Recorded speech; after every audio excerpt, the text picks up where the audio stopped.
آپ کو بتاؤں گا کہ شوہروں کے کیا حقوق ہیں، آئیے بیان کروں گا، پھر انشاءاللہ تعالی ازواج کے کیا حقوق ہیں وہ بتاؤں گا۔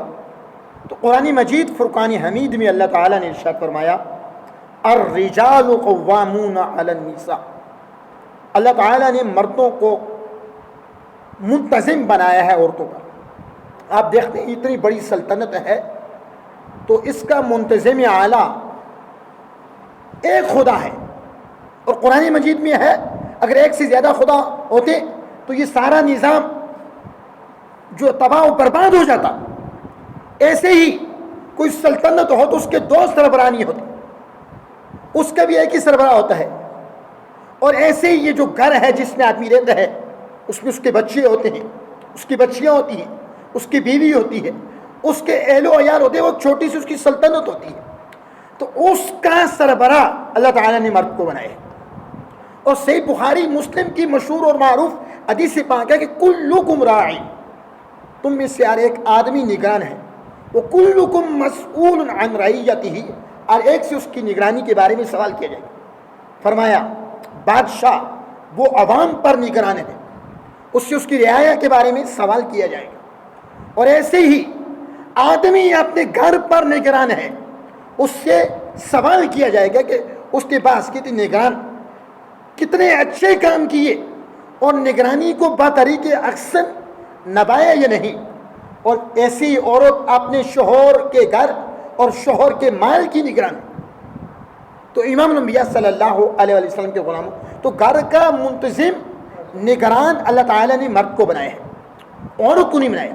اگر مرد کو بھی نگران اللہ تعالیٰ بنا دیتا سربراہ، اور عورت کو بھی، پھر فساد بن جاتا۔ فرمایا نگران اور سربراہ تو مرد ہے، عورت اس کی نگرانی میں گھر کے دیگر امور بطریق احسن انجام دے۔ اور اس کا ہرگز مقصد یہ نہیں کہ مرد اگر نگران ہے تو اپنے آپ کو آقا بنا کے پیش کرے اور عورتوں کو نوکر سمجھے، نوکرانیاں اور کنیز باندھی سمجھے۔ فرمایا نہیں، یہ وہ محکوم ہیں لیکن کنیزیں نہیں ہیں، باندیاں نہیں ہیں، ان کے بھی اپنے حقوق ہیں۔ تو برحال یہ جو چھوٹی سی سلطنت ہے جو اپنے گھر بنائے ہے، وہ چھوٹی سی سلطنت کا ہر ایک مرد، جو اس مرد میں گھر میں سب سے بڑا ہے، وہ اس کا سربراہ کہلاتا ہے، اور اس سے اس کے بارے میں سوال کیا جائے گا۔ ہمارا مذہب یہ عالمگیر مذہب ہے، ریلیجین آف اسلام، یہ آفاقی مذہب ہے، اس میں ہر ایک کے حقوق ہیں۔ یہ عورتوں کے حقوق کی بھی بات کرتا ہے، یہ مردوں کے حقوق کی بھی بات کرتا ہے، یہ بہنوں بیٹیوں کے حقوق کی بھی بات کرتا ہے، یہ جو معاشرے میں بوڑھے لوگ ہیں ان کے حقوق کی بھی بات کرتا ہے، معاشرے میں جو کمزور لوگ ہیں ان کے حقوق کی بھی بات کرتا ہے، معاشرے میں جو یتیم ہیں ان کے حقوق کی بھی بات کرتا ہے، بیوہ عورتوں کے حقوق بیان کرتا ہے، بے سہارا لوگوں کے حقوق بیان کرتا ہے، ہر ایک کے حقوق بیان کرتا ہے، کسی کو معروم نہیں کرتا۔ لیکن ہمارا چونکہ موضوع ہے شوہروں کے حقوق، تو اس پر میں کچھ احادیث نبویہ صلی اللہ علیہ وسلم، احادیث مصطفیٰ آپ کے سامنے عرض کروں گا۔ حضور نبی اکرم صلی اللہ علیہ وآلہ وسلم نے فرمایا تین چیزیں آدمی کی نیک بختی میں سے، تین چیزیں آدمی کی نیک بختی میں سے، ان میں سے ایک چیز یہ ہے کہ اچھا مکان اور نیک عورت اور اچھی سواری، یہ تین اس کی نیک بختی میں سے ہیں، اس کے سعادت مند ہونے کی دلیل ہیں، اور تین چیزیں اس کی بدبختی میں سے ہیں۔ فرمایا برا مکان، بری سواری اور بری عورت۔ ایسے ہی امام الانبیاء صلی اللہ علیہ وآلہ وسلم کے غلاموں، نبی رحمت صلی اللہ علیہ وآلہ وسلم نے فرمایا تقویٰ کے بعد یہ ہے کسی آدمی کو نیک عورت ملے کہ وہ جب اس کو حکم دے تو اس کی اطاعت کرے، جب اس کو دیکھے تو اس کو خوش کر لے، اور اس مرد کو اس عورت پہ ایسا یقین ہو، اس کے بارے میں قسم کھا بیٹھے تو وہ عورت اس مرد کی قسم کو سچا کر بتائے، اور اس کی غیر موجودگی میں اپنی عصمت اور اس شوہر کے مال کی حفاظت کرے۔ یہی نہیں، نبی رحمت صلی اللہ علیہ وسلم نے یہاں تک فرمایا کہ کوئی عورت اس وقت تک ایمان کا مزہ نہیں چکھ سکتی جب تک وہ اپنے شوہر کو راضی نہ کر لے۔ فرمایا نبی رحمت صلی اللہ علیہ وسلم نے عورتوں میں بہترین عورت وہ ہے جس کا شوہر جب گھر آئے اور اس کو وہ دیکھے تو اس کی تھکاوٹ دور ہو جائے، وہ اس خوبصورت انداز میں پیش آئے، لطافت اور نظافت کے ساتھ، نزاکت کے ساتھ پیش آئے، ولیانہ اس کا استقبال کرے۔ یہ نہیں دن بھر شوہر گھر سے باہر کام کرتا رہا، محنت مزدوری کرتا رہا، جو ہی اس نے قدم گھر میں رکھا لڑائی جھگڑا برپا ہو گیا۔ فرمایا وہ جو اپنے شوہر کو فرحت نہ دے سکے، خوش نہ کر سکے، لڑائی جھگڑے کا ماحول بنا ہے، وہ بدترین ہے، بہترین وہ ہے اس انداز سے پیش آئے کہ شوہر آتے ہی گھر میں راحت محسوس کرے، سکون محسوس کرے۔ یہی نہیں امام الانبیاء کے غلاموں، اللہ کے حبیب صلی اللہ علیہ وسلم نے فرمایا عورت کے لیے ضروری ہے وہ شوہر کی اجازت کے بغیر باہر نہ جائے۔ جس شخص کو شوہر گھر میں آنا نہ پسند کرتا ہو اس کو گھر میں نہ آنے دے، شوہر کے بچھونے کو نہ چھوڑے، خوابگاہ کو نہ چھوڑے، بستر کو نہ چھوڑے۔ امام الانبیاء کے غلاموں اور تاجدار کائنات کی زوجہ محترمہ ام حبیبہ نے اپنے عمل سے ثابت کر کے بتایا کہ جس کو شوہر نہ پسند کرے اس کو گھر میں وہ آگے انہیں رسول اللہ کے بستر پہ نہ بٹھایا۔ ابو سفیان انہوں نے اپنی زندگی کا زیادہ تر حصہ اسلام کی مخالفت میں گزارا، بعد میں اسلام قبول کر لیا فتح مکہ کے موقع پر۔ قبولیت اسلام سے پہلے شام سے ایک بار وہ آ رہے تھے تو راستے میں مسلمانوں نے انہیں گرفتار کر لیا۔ انہوں نے کہا جاتا ہوں مدینہ المنورہ، میری بیٹی ہے، اس کے پاس میں جو ہے اقامت اختیار کر لوں گا، وہ مجھے پناہ دے گی۔ یہ اپنی بیٹی ام حبیبہ جو زوجہ رسول تھی ان کے پاس گئے اور انہوں نے یہ چرپائی میں بیٹھنے لگے تو انہوں نے فوراً بستر اٹھا لیا۔ ایک طرف بیٹی ہے اور وہ اللہ کی نبی کی بیوی زوجہ رسول، دوسری طرف کوئی اور نہیں، سگا باپ آ گیا، سگا باپ آ گیا ہے۔ ام حبیبہ رضی اللہ عنہ نے بستر لپیٹ لیا۔ ہم تو ایسا کرتے ہیں کوئی گھر میں آئے لوگ بستروں کو بچھاتے ہیں، لیکن اللہ کے رسول کی اہلیہ نے بستر کو لپیٹ دیا۔ ابو سفیان نے اپنی بیٹی سے کہا، ام حبیبہ سے، یہ بستر میرے لائق نہیں یا میں اس بستر کے لائق نہیں، یہ بستر میرے لائق نہیں یا پھر میں اس بستر کے لائق نہیں۔ ام حبیبہ نے اپنے کافر باپ سے یہ کہا، تم مشرک ہو، تم اس بستر کے لائق نہیں، کیونکہ اس بستر پہ اللہ کے رسول بیٹھا کرتے تھے۔ اپنے عمل سے ثابت کر دیا کیونکہ وہ مشرک تھے۔ فرمایا رسول اللہ کے بستر پہ نہ بیٹھنا، بیٹھنے نہ دیا۔ انہوں نے کہا بڑی جلدی بدل کی ہو، فرمایا بدلی نہیں، تم مشرک ہو، یہ اللہ کے حبیب کا بستر ہے۔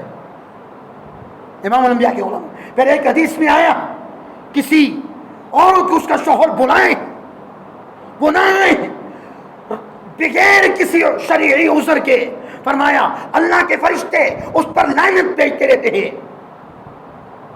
یہاں تک کہ اس کا شوہر راضی نہ ہو جائے۔ پھر فرمایا کوئی عورت جب اپنے شوہر کو تکلیف پہنچاتی ہے، حور عین کہتی ہے جنت سے، اے عورت اس کو تکلیف نہ پہنچا، اللہ تجھے قتل کرے۔ نبی پاک نے فرمایا اللہ تجھے قتل کرے، اسے تکلیف نہ پہنچا، یہ تو تیرے پاس مہمان ہے، بہت جلد یہ ہمارے پاس آ جائے گا، بہت جلد۔ پھر کوئی عورت نیک ہو، وہ اپنے شوہر کی معاون بھی بنے، نیکی کے امور میں اس کو دعوت بھی دے، اپنی عصمت کی حفاظت بھی کرے، تو جنت میں اس عورت اور شہیدوں کے درمیان فقط 1 درجے کا فرق ہو۔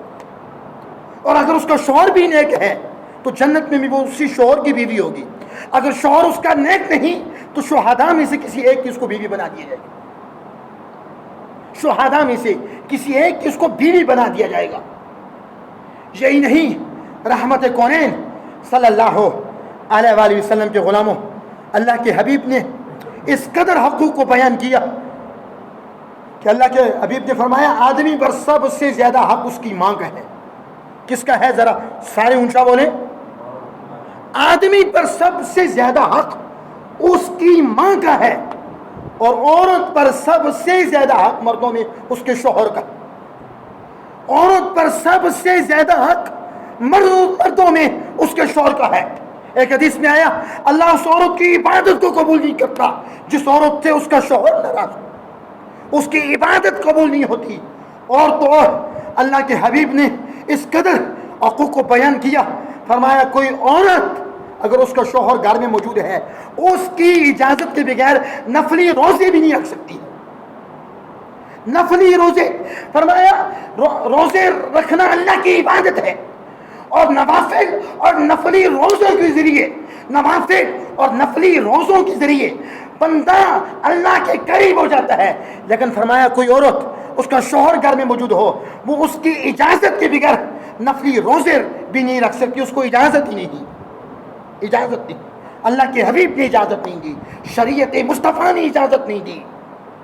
پھر حضور علیہ الصلوۃ والسلام نے یہاں تک فرمایا جس عورت کا اس حال میں وصال ہوا, جو عورت دنیا سے اس حال میں گئی اس کا شوہر اس کا خاوند اس سے راضی تھا وہ جنت میں داخل ہوگی, وہ جنت میں داخل ہوگی. فرمایا صالح عورت گھر میں سکون کا مرکز بن جاتی ہے. امام الانبیاء کے غلاموں تاجدار کائنات نے فرمایا کہ 4 کام عورتیں کر لیں, 4 کام عورتیں کر لیں وہ جنت میں جس دروازے سے چاہیں داخل ہوں. فرمایا ان میں سے یہ 5 وقت کی وہ نماز پڑھ لیں, 5 وقت کی وہ نماز پڑھ لیں, رمضان المبارک کے روزے رکھیں, رمضان المبارک کے روزے رکھیں, اور حفیظت فرجہا اپنی عزت کی حفاظت کریں, اور شوہر کی اطاعت کریں, اپنے خامن کی اطاعت کریں. جامع ترمذی یہ حدیث, فرمایا ان سے کہا جائے کہ جس جنت پہ جس دروازے سے چاہو تم داخل ہو جاؤ, جس دروازے سے چاہو تم داخل ہو جاؤ, لیکن اس کے لیے روزانہ 5 نمازیں بھی پڑھنا پڑیں گی, رمضان المبارک کے روزے بھی رکھنا پڑیں گے, اور اپنی عزت کی حفاظت بھی کرنا پڑے گی, اور شوہر کی اطاعت بھی کرنی پڑے گی. پھر تم جس دروازے سے چاہو جنت میں داخل ہو سکتے, جس دروازے سے چاہو جنت میں داخل ہو سکتے. فرمایا عورت شوہر کی نافرمانی نہیں کر سکتی, اطاعت کرنا لازمی واجب ہے. لیکن اگر شوہر شریعت کے خلاف کوئی بات کر رہا ہو, خدا رسول کے خلاف کوئی بات کر رہا ہو, تو اس کام میں وہ اس کی اطاعت نہیں کرے گی. شریعت کا کوئی بھی کام ہے, شریعت کا کوئی بھی کام ہے, شریعت کے ہر ایک کام میں عورت کے لیے لازمی ہے وہ شوہر کی اطاعت کرے. لیکن کوئی کام اس کا شوہر ایسے کا کہتا ہے جو شریعت کے خلاف ہو, جو اسلام کے خلاف ہو, جو تعلیمات مصطفیٰ کے خلاف ہو, فرمایا اس پر عمل کرنا اس عورت کے لیے جائز نہیں ہے. وہ عمل نہ کرے, اللہ تعالیٰ اس کو نہیں پکڑے گا. تاجدار کائنات کے غلاموں, یہی نہیں, آج اس معاشرے میں کیا ہوتا ہے, فرمایا حکم یہ تھا زیب و زینت شوہروں کے لیے کی جائیں, لیکن آج پوری سوسائٹی کو جب ہم دیکھتے ہیں, پورے ملک اور پورے معاشرے کو دیکھتے ہیں, جب خواتین بازاروں میں جاتی ہیں, بناؤ سنگار کر کے جاتی ہیں, زیب و زینت سے مزین ہو کے جاتی ہیں, فرمایا غیر محرم کے لیے زیب و زینت کرنا, زیب و زینت سے مزین ہو کے جانا یہ تو حرام ہے. عورتوں کو زیب و زینت کی اجازت دی گی, شادی شدہ خواتین کو اجازت دے گی. فرمایا فقط وہ اپنے شوہروں کے لیے زیب و زینت کر سکتی ہیں, اپنے خامن کے لیے زیب و زینت کر سکتی ہیں. خامن کے علاوہ کسی اور کے لیے زیب و زینت کرنا جائز نہیں, جائز نہیں, جائز نہیں بلکہ حرام ہے. نبی پاک کی ازواج صحابہ کو دین سکھاتی. چونکہ یہ جو باتیں میں آپ سے کر رہا ہوں یہ کوئی اپنی باتیں نہیں کہہ رہا ہوں, اس نبی کی باتیں سنا رہا ہوں جس کا کلمہ پڑھ کے ہم مسلمان ہوئے, اور مرتے ہی جیسے ہم قبر میں جائیں گے جس نبی کا چہرہ سامنے آ جائے گا, جس نبی کا سامنا کرنا پڑے گا ہمیں, اور اگر اس نبی کی تعلیمات پہ عمل نہ کیا ہم شرمندہ ہوں گے, شرمندہ ہوں گے. وہاں امام الانبیاء کے غلاموں, اللہ کے حبیب صلی اللہ علیہ وسلم کی بھی حدیث پاک سنا رہا تھا. حضور علیہ الصلوۃ والسلام نے فرمایا کہ عورتیں اکثر دوزخ میں جائیں گی، عورتیں اکثر دوزخ میں جائیں گی. پوچھا کیا کیوں؟ فرمایا وہ اپنے خاوند کی اکثر ناشکری کرتی، شکریہ ادا نہیں کرتی. ساری زندگی ان کا خاوند ان کے ساتھ احسان کرتا رہے، ساری زندگی احسان کرتا رہے، ان کی ہر ایک خواہش کو پورا کرتا رہے، ان کو نان نفقہ دیتا رہے، ان کو رہائش بھی دیتا رہے، ہر ضرورت کو پورا کرے. کبھی ایسا آ جائے کوئی ایک بات نہ پوری کر سکے، کوئی ایک ضرورت پوری نہ کر سکے. فرمایا وہ کہتی ہیں کہ تیرے میں تو ہم نے کبھی بڑائی دیکھی ہی نہیں، تجھ میں تو کبھی ہم نے خیر دیکھی ہی نہیں، تجھ میں تو کبھی ہم نے خیر دیکھی ہی نہیں ہے، تو نے تو کبھی ہماری ضرورت کو پورا کیا ہی نہیں ہے. فرمایا اس وجہ سے عورتیں زیادہ دوزخ میں جائیں گی.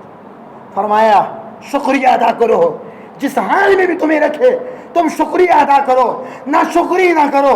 نہ شکری کرنے والوں کو اللہ تعالیٰ پسند نہیں کرتا. امام الانبیاء کے غلاموں، اللہ کے حبیب نے یہاں تک فرمایا اگر مخلوق میں کسی کو سجدہ کرنا جائز ہوتا میں عورتوں کو حکم دیتا اپنے شوہروں کو سجدہ کریں، لیکن سنو خدا کے بعد کسی اور کو سجدہ کرنا جائز نہیں. فرمایا شوہروں کا مقام اور مرتبہ اتنا ہے تم پر، اگر خدا کے بعد کسی اور کو سجدہ کرنا جائز ہوتا میں عورتوں کو حکم دیتا وہ اپنے شوہروں کو سجدہ کریں، اپنے شوہروں کو سجدہ کریں. یہ وہ حقوق تھے جو تاجدار کائنات نے بیان کیے. تاجدار کائنات نے ان حقوق سے ہمیں آشنا کیا. اور نہ صرف کوئی یہ نہ سمجھے بس شوہروں کے حقوق ہیں تو ان سے بڑا کوئی بھی نہیں ہے، نہیں، عورتوں کے حقوق بھی ہیں. ان کے بھی وقت جب ہوا پھر بتاؤں گا. عورتوں کے حقوق بھی قرآن میں بھی ہیں، احادیث میں بھی ہیں، اولیاء اللہ اور محدثین کے اقوال میں موجود ہے، کتاب و سنت میں خواتین کے حقوق بھی موجود ہیں. تاجدار کائنات صلی اللہ علیہ وسلم کے غلام حضور نے فرمایا کسی عورت سے 4 وجوہ کی بنیاد پر نکاح کیا جاتا ہے. فرمایا مال کی وجہ سے اس سے نکاح کیا جاتا ہے. ذرا بات کو سمجھنا. فرمایا مال کی وجہ سے نکاح کیا جاتا ہے، اور پھر فرمایا حسن کی وجہ سے نکاح کیا جاتا ہے، پھر فرمایا عالی نسب ہونے کی وجہ سے نکاح کیا جاتا ہے، پھر فرمایا اس کے دین کی وجہ سے نکاح کیا جاتا ہے. فرمایا تم دیندار عورت کو ترجیح دو، چونکہ مال بھی ختم ہونے والی چیز ہے، مال بھی ساری زندگی باقی نہیں رہتا. ایک وقت نوٹوں میں اور پیسوں میں کھیلنے والے، دوسرے وقت ایسا بھی اللہ دکھاتا اگر ان میں وہ گدھا کر بن جاتے ہیں. برامکا خاندان کو آپ دیکھیں، عباسی دور میں برامکا خاندان کو کتنا عروج ملا اور بعد میں کیسا زوال آیا. امام الانبیاء کے غلام فرمایا حسن کو بھی بقا نہیں، یہ حسن بھی عمر گزرنے کے ساتھ ساتھ ختم ہو جاتا ہے. تو جہاں تک حسب النسب اور نسل کا معاملہ ہے تو کوئی حسب النسب کی وجہ سے اللہ کے ہاں عزت والا نہیں بنتا. ان اکرمکم عند اللہ اتقاکم، اللہ کے ہاں عزت والا وہ ہے، اللہ کے ہاں عزت والا وہ ہے جو تم میں سے تقوی دار ہے، پرہیزگار ہے، متقی ہے. اور امام الانبیاء کے غلاموں فرمایا دین کو ترجیح ہے، دیندار سے تم نکاح کرو، دیندار کو ترجیح حاصل ہے. دین کوئی چھین نہیں سکتا، علم کوئی چھین نہیں سکتا. میں اکثر لوگوں سے کہتا ہوں کہ علم دین کا زیور پہناؤ اپنی بیٹیوں کو، اپنے بیٹوں کو. سونے کے زیور نہیں، علم دین کا زیور پہناؤ. علم دین کا زیور ایسا ہے کوئی لے نہیں سکتا. تاجدار کائنات کے پاس ایک صحابی ہے حضرت ثوبان رضی اللہ عنہ.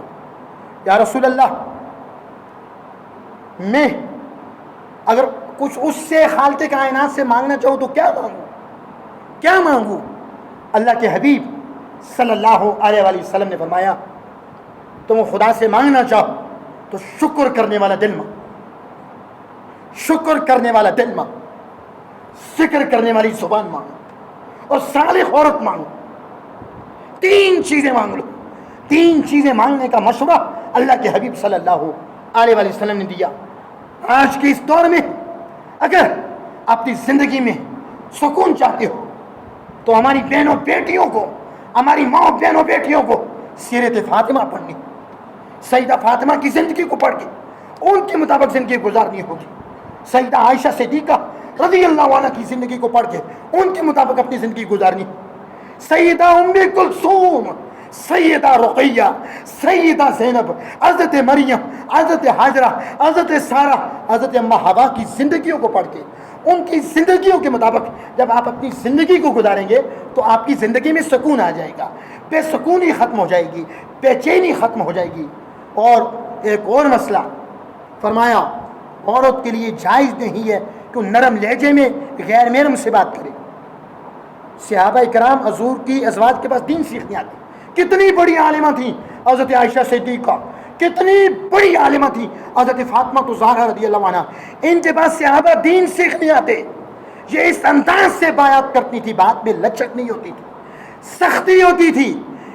اس لیے سختی نہیں کرتی تھی کہ بد اخلاقی کا مظاہرہ کری، نہیں، اس لیے سختی کرتی تھی کوئی مائل نہ ہو جائے.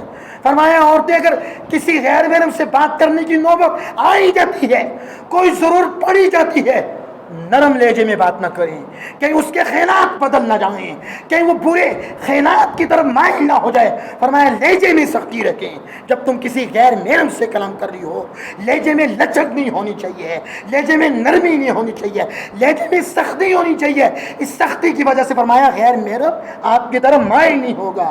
تاجدار کائنات صلی اللہ علیہ وسلم کے غلاموں، عورت کا بھی ایک بہت بڑا مقام ہے. عورت کو بھی اللہ نے بہن کا عظیم رشتہ بھی دیا ہے، ماں کی صورت میں بھی عظیم منصب سے نوازا ہے، اور بیٹے کی صورت میں بھی رحمت کا ٹائٹل بھی اللہ تعالیٰ نے عطا کیا ہے. اللہ تعالیٰ احکام شریعت ہمیں سمجھنے کی توفیق عطا فرمائے. تو آج کی میری اس گفتگو کا جو موضوع تھا وہ یہ تھا، شوہروں کے حقوق. قرآن و سنت کی روشنی میں قرآن مجید فرقان حمید میں اللہ تعالیٰ نے ارشاد فرمایا، الرجال قوامون علی النساء. اللہ نے مردوں کو منتظم بنایا ہے، عورتوں پر قوام بنایا ہے، انتظام کرنے والا بنایا ہے، نگران بنایا ہے، راعی بنایا ہے. اور ان سے ان کی نگرانی کے بارے میں، انتظامت کے بارے میں پوچھا جائے گا. اور بخاری مسلم کی حدیث بھی ہے کہ کلکم راعٍ، تم میں سے ہر ایک آدمی نگران ہے، وکلکم مسئول عن رعیتہ، ہر ایک سے اس کی رعایا کے بارے میں، نگرانی کے بارے میں پوچھا جائے گا. بادشاہ عوام کا نگران ہے، نگہبان ہے، اس سے عوام کے بارے میں حاکم وقت سے پوچھا جائے گا. والرجل راعٍ، آدمی اپنے گھر کا نگران ہے، اس سے اس کی نگرانی کے بارے میں پوچھا جائے گا کہ اس کا اپنے بچوں کے ساتھ کیا سلوک تھا، اس کا اپنی ایریا کے ساتھ کیا سلوک تھا، اس کا اپنے چھوٹے بہن بھائیوں کے ساتھ کیا سلوک تھا. اور فرمایا ایسے ہی عورت اپنے شوہر کے مال اور اس کے گھر کی نگران ہے، اس سے پوچھا جائے گا اس کی عدم موجودگی میں اس نے اپنی عزت کی حفاظت کی تھی یا نہیں، شوہر کے مال کی حفاظت کی تھی یا نہیں، اور اپنی اولاد کی صحیح معنوں میں تربیت کی تھی یا نہیں. جنہوں نے تربیت کی ان کے بیٹوں کو دیکھو، کوئی بابا فرید بنا ہوا ہے، کوئی داتا علی اجوری بنا ہوا ہے، کوئی حضرت نظام الدین اولیاء بنا ہوا ہے، کوئی خواجہ غریب نواز معین الدین چشتی اجمیری بنا ہوا ہے، کوئی خواجہ قطب الدین بختار کاکی بنا ہوا ہے، کوئی حضرت بہاؤل الدین زکریہ ملتانی بنا ہوا ہے، کوئی شاہ رکن عالم بنا ہوا ہے، کوئی حضرت پیر میر علی شاہ بنا ہوا ہے، کوئی بایزید بستانی بنا ہے، کوئی جنید بغدادی بنا ہے، کوئی غوث اعظم بنا ہے، کوئی مجدد الفسانی بنا ہے، کوئی سیلی سرکار بنا ہوا ہے، اور کوئی حضرت خواجہ نظام الدین اولیاء اور حضرت عبداللہ شاہ غازی بنا ہوا ہے، کوئی حضرت نوری شاہ بابا بنا ہوا ہے، کوئی حضرت زندہ پیر بنا ہوا ہے، کوئی ولایت کے کس مقام پر ہے، کوئی کس مقام پر ہے. ان کی تربیت میں ان کی ماؤں کا بہت بڑا کردار تھا. ان کی چونکہ ماں کی گود بچے کا پہلا مدرسہ ہوتی ہے، بچے کی پہلی درسگاہ ماں کی گود ہے. ان کی ماں نے تربیت کی. وقت نہیں، ورنہ ایک کی بات سناؤں آپ یہ حیران رہیں گے، کس کی ولایت میں کس کی ماں کی تربیت تھی، اور پھر اللہ تعالیٰ نے اس کو کس مقام پر پہنچایا، کس کمال پہ پہنچایا، کس بلندی پہ پہنچایا. تو اللہ تعالیٰ ہم سب کو ایک دوسرے کے جو حقوق ہیں انہیں سمجھنے کی توفیق عطا فرمائے. وآخر دعوانا ان الحمد للہ رب العالمین.